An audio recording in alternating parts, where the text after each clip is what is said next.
Oke, Assalamualaikum warahmatullahi wabarakatuh. Halo, pada kesempatan kali ini kita akan membahas tentang faktor-faktor yang mempengaruhi laju reaksi.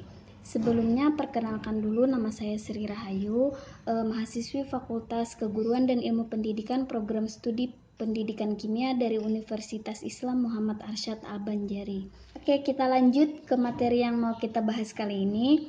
Reaksi kimia itu terbagi dari dua jenis. Yang pertama itu ada reaksi kimia yang berlangsung cepat, itu contohnya seperti pembakaran pada kembang api. Yang kedua, reaksi kimia yang berlangsung lambat, contohnya itu seperti perkaratan pada besi. Nah, jadi perbedaannya terletak pada laju reaksinya. Sehingga bisa kita simpulkan, laju reaksi itu adalah ukuran yang menyatakan cepat lambatnya suatu reaksi kimia berlangsung.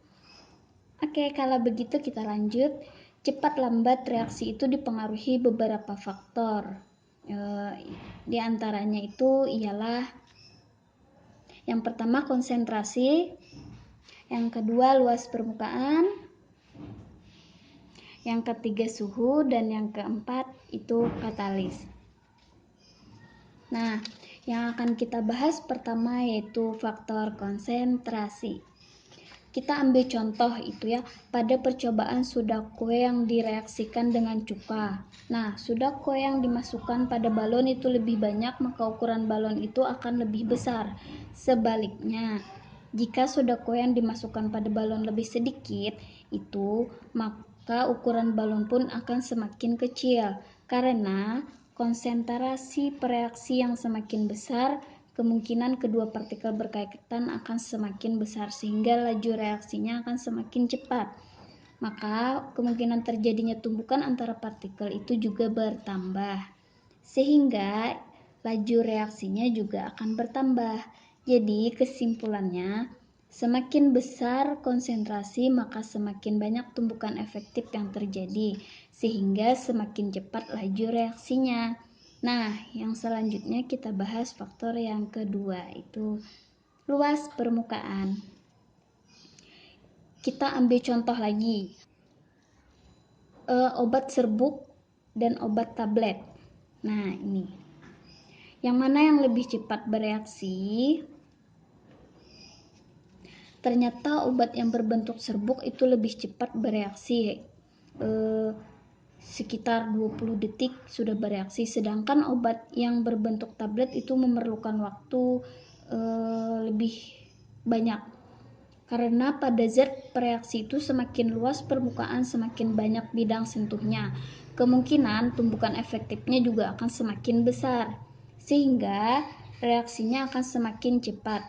Pada tablet hanya terdapat beberapa bidang sentuh, kemungkinan terjadi tumbukan efektifnya juga kecil, sehingga reaksinya berjalan lambat. Nah, sedangkan pada serbuk, setiap butirnya itu memiliki bidang sentuh masing-masing. Jadi kemungkinan terjadinya tumbukan efektifnya itu makin besar sehingga reaksinya akan berjalan lebih cepat. Jadi bisa kita simpulkan, semakin besar luas permukaan bidang sentuh yang bereaksi, maka semakin besar terjadinya tumbukan efektifnya sehingga laju reaksinya juga semakin cepat. Baik, sekarang kita lanjut. Yang ketiga itu faktor suhu. Apabila suhu dalam suatu reaksi dinaikkan, maka energi kinetik partikel per reaksi akan bertambah, sehingga partikel-partikel lebih aktif bergerak dan kemungkinan terjadinya tumbukan yang efektif juga akan semakin besar. Sebaliknya, jika apabila suatu suhu reaksi diturunkan, maka energi kinetik partikel bereaksi akan berkurang, sehingga kemungkinan tumbukan efektif juga akan semakin kecil.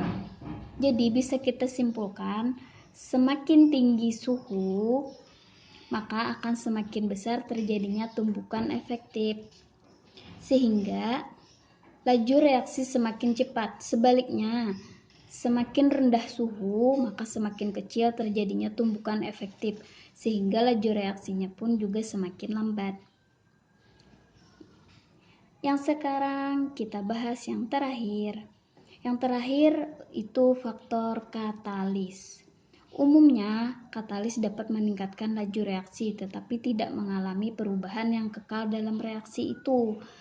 Katalis adalah suatu zat yang berfungsi mempercepat terjadinya reaksi, tetapi pada akhir reaksi dapat diperoleh kembali.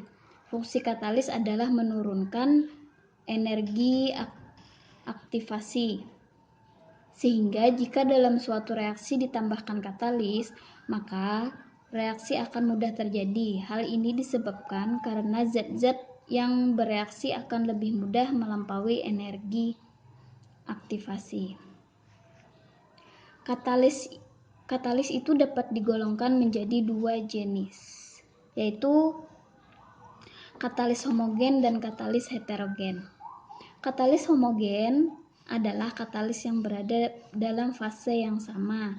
Katalis heterogen itu katalis yang ada dalam fase berbeda dengan reaksi dalam reaksi kimia yang dikatalisisnya.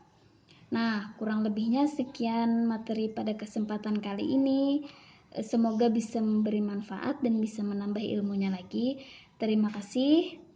Semoga sukses. Wassalamualaikum warahmatullahi wabarakatuh.